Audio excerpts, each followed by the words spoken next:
Okay, hello and good morning everyone. Welcome to JFD Traders Espresso with me, Darius Anucauskas.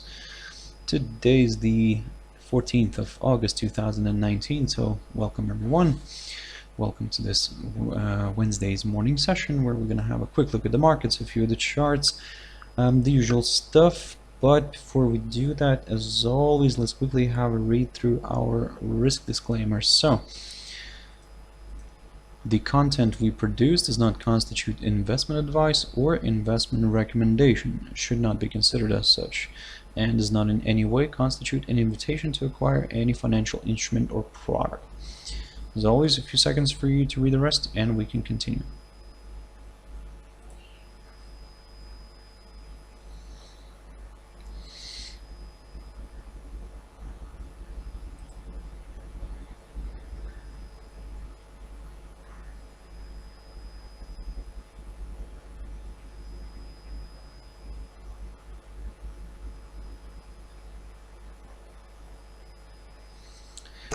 Also, just a quick check here. I hope you all guys can hear me and see me, or at least see my screen.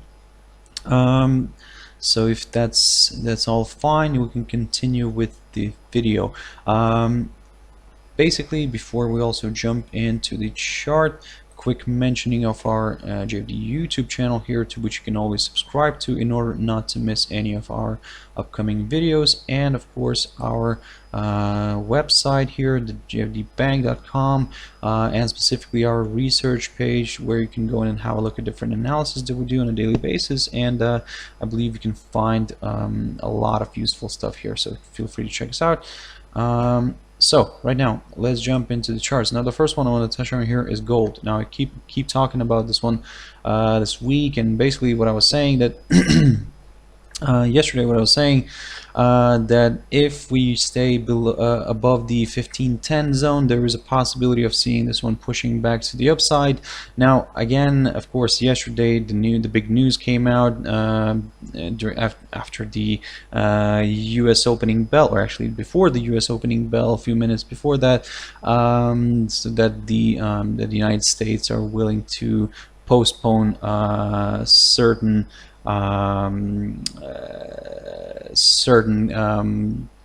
tariffs here. So basically, on tariffs on electronic goods, this is what I was talking about.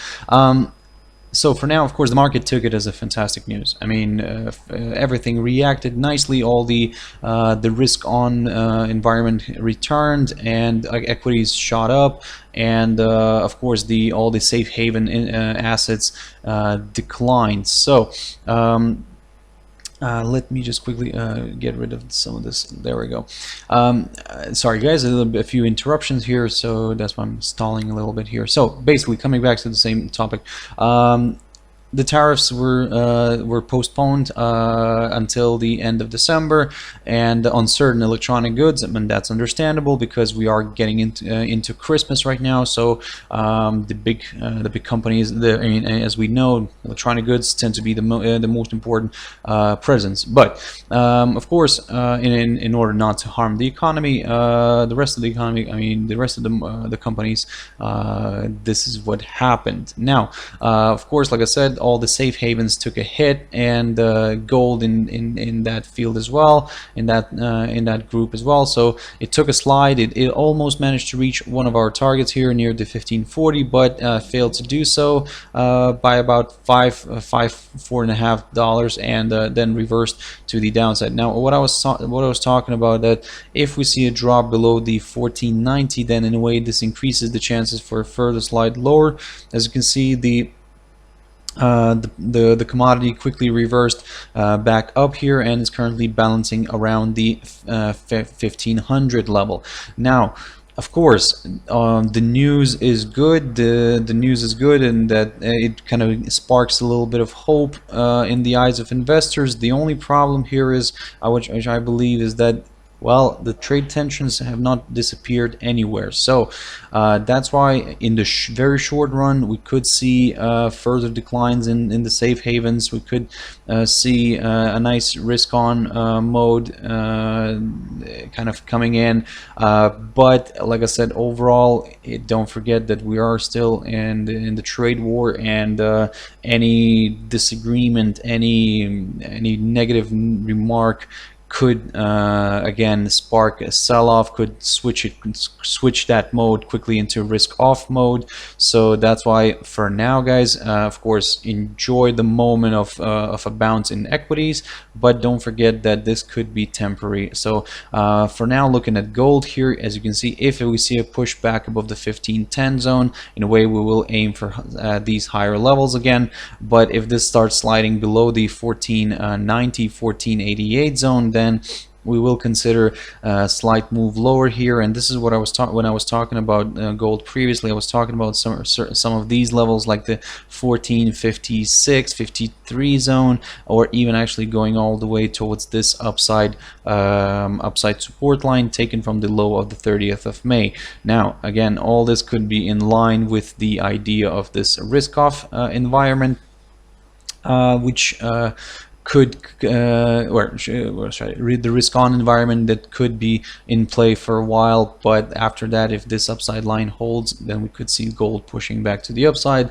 But again, like I said, for now, guys, keep an eye on some of these levels. Let's see if we can squeeze something out of this. If we see another drop below the 1490, then yep, we will consider a further slide lower here, at least in the short run.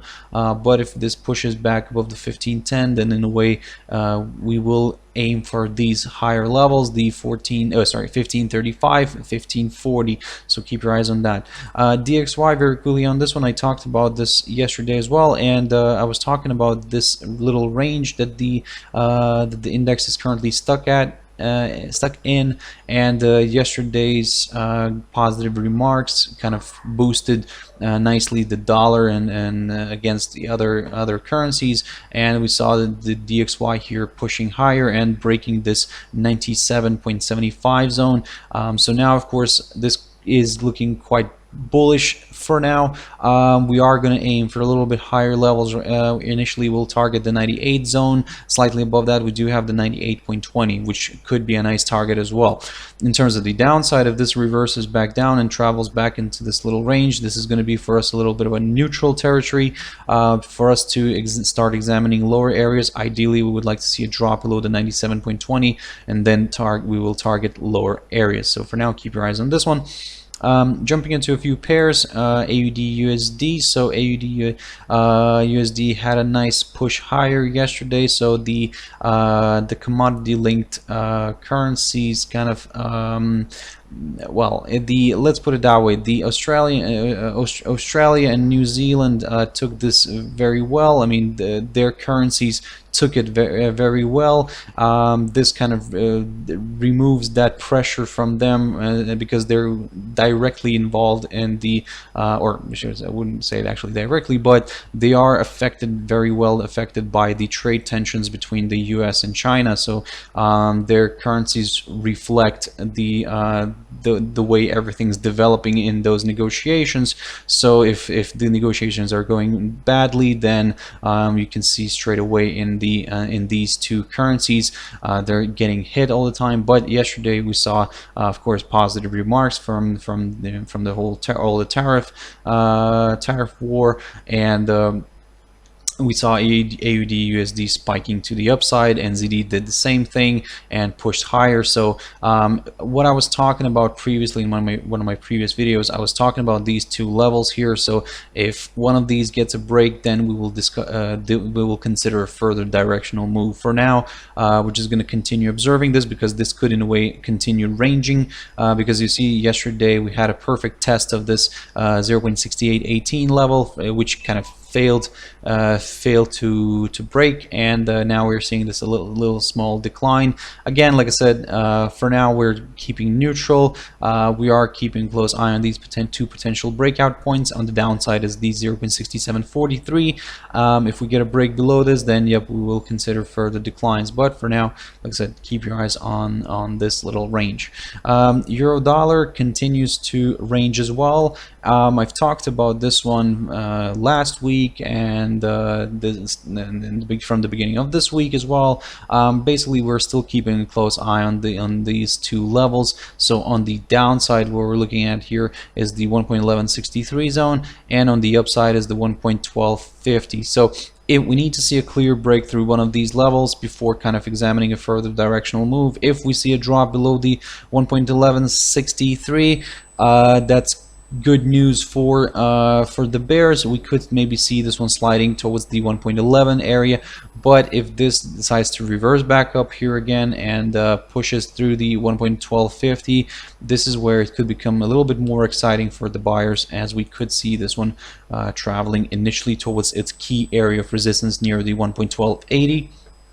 As you can see, it kind of held the rate nicely down here around the mid-July, and also around around the 18th of July. So basically around mid-July here, it acted as a fantastic area of resistance. If this gets a break, then yep, further acceleration to the upside is possible. For now, keep your eyes on these two levels. We're not gonna over speculate on this, because as you can see that for example on Monday we did have a slide here towards this lower side of the range, but it quickly kind of got held here, and the bulls quickly pushed it back up. Now the bears have managed to pull the rate back again towards this 1.1163. We're not going to do anything here. We need that confirmation break before kind of we could, let's say, aim for lower levels here. So that's why for now we're just going to stay put and continue observing this one, because also don't forget that we could be seeing here somewhat of a flag formation as well, because this could be that pole, and this could be that quite extended flag. So that's why, guys, do not exclude this this possibility here of seeing something like this. And as we know, these formations tend to break to the in the direction of the prevailing trend. So for now, be very careful. EURGBP, so basically I talked about this upside line which got violated, and we can get rid of it now, and we could mainly focus on the range here, somewhat of a range, I would say. Let's put it that way. We could probably focus on the potential support and resistance levels, these key support and resistance levels. So on the downside, it's still the same level for us remains, the 0.6950. We need to see a clear drop, and ideally a close maybe of at least a 4-hour candle below this. Then there could be a chance for a further slide lower. I mean, of course, it would be great to see a daily candle close here below this level. If we get that, then that's even better. I mean, we could then start considering lower areas, but again, like I said, at least a 4-hour candle could do the trick here. Of course, we'll be very careful here. We'll have our stop loss in place, but if we see a nice good drop below the 0.9250, then we will consider further declines, at least for a little bit more. In terms of the upside, if this reverses and pushes back above the 0.932425 zone here, then, well, in a way we will aim for slightly higher levels. Initially we'll target the 0.94 zone. This could be a nice good area. This, by the way, ignore this, is just I've marked something here because this candle here, this spike, to be honest, on some other platforms it doesn't exist, so that's why kind of you could ignore this a little bit. It's just a nice level here because it's close to the 0.94 level. So again, basically for us the main target is going to be the 0.94, but only if we see a push above the 0.932425 zone. So keep your eyes on that one. GBPCHF, so GBPCHF, I talked about this one recently, and basically what I was saying that if we see a correction here, and if, let's say, the pair struggles to push above the 1.1793 level, we could see maybe another leg of selling here. But given the current situation with the market markets with the all the trade wars. Given that yesterday we had this news, this positive remarks around the around postponing tariffs on certain Chinese goods like the electronics. Of course, all the safe havens, as I said in the beginning of this video, took a hit. So CHF was one of those as well. And we saw like pairs like GBPCHF pushing back to the upside. The only thing is you can see that it's still kind of stuck here below this 1.1793. We need to see a nice good kind of hold up here again before kind of, let's say, examining the downside again, because like I said, in this situation, if this level breaks, then yep, we could see a bit of a push higher here, maybe a move back towards the 119.50. Good level here, good potential resistance. But if this level here, the 1.1793, continues to hold, we could see this one sliding maybe back down again here and aiming for the recent lows near the 1.1672. Again, for those who are more on the cautious side, what you could do is just probably wait this one out and wait for a confirmation break below the 1.1672 before, let's say, examining a further further decline here, because a break below this would confirm a forthcoming lower low, and this is where more bears could start joining in. So that's why, guys, for now, if you want, you can actually consider this little territory right now as a little range here. So let me just quickly mark this one. There we go. So this is the level here that I'm talking about on the upside, and on the downside, this is the level as well. So we're gonna keep an eye on these two, and we'll see which one is gonna break first. If we get a push above the 1.1793, that's good. We'll aim for slightly higher levels. Of course, don't forget that overall we're still within a downtrend, so any kind of move higher here could be seen as a temporary correction before another leg of selling in the near term. So that's why, guys, for now, be very careful with the upside. In terms of the downside, for those who are more on the cautious side, you could wait this one out and wait until we see a drop below the 1.1672 in order to kind of, let's say, consider further declines.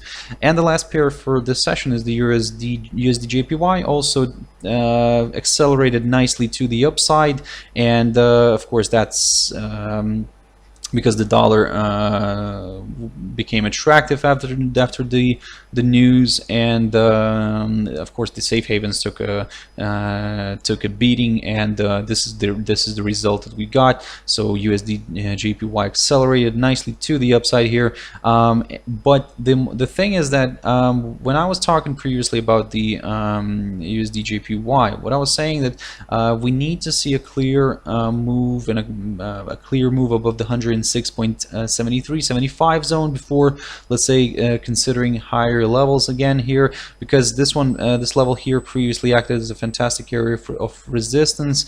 So as you can see, it did the same thing again, so it held the rate down. Of course, we did have initially an overshoot here, but as you can see, neither of the 4-hour candles kind of closed above the 106.75, and we saw this one now we're seeing this one retracing back down again. We're going to be very careful here because you can see that currently the pair is above its pivot, which is still seen as a positive for today. But if it suddenly starts dropping below the pivot, then, well, in a way, this could lead the pair back towards the 105.50 here, or even a little bit lower. But again, for now, guys, keep your eyes on today's pivot, which is around the 106.25. If that level holds, then we could see this one reversing back to the upside. The only thing is, for those who are more on the cautious side, wait for a clear break above the 106.75 level first, and then we could aim for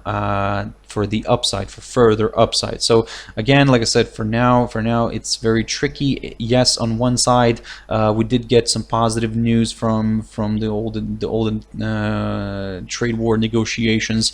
The only thing is, like I said, the trade war has not disappeared anywhere. It's still here, even though, yeah, we did get a delay on certain tariffs, but let's not forget that that's only a delay, and that's why let's see if the market actually continues driving on the fact that it was a good news that on the short, let's say it considers the short-term scenario as a good scenario, and or actually it will mainly focus on the fact that the trade war is still here, and it could still have its negative effects on the market. So that's why, guys, be very careful here. Yes, like I said, good news, but again, stay very careful, and let's see how this market is going to play out. Okay, guys, I really hope you found it useful, and I really hope you will join me later on in my traders tea time today. That's, as always, 13:15 GMT. I'll have a look at some of these instruments again, see how they've performed, and we'll take it from there. See what the market wants to do further. And but again, for now, I hope you have a beautiful trading day, guys, and I'll see you later. Bye bye.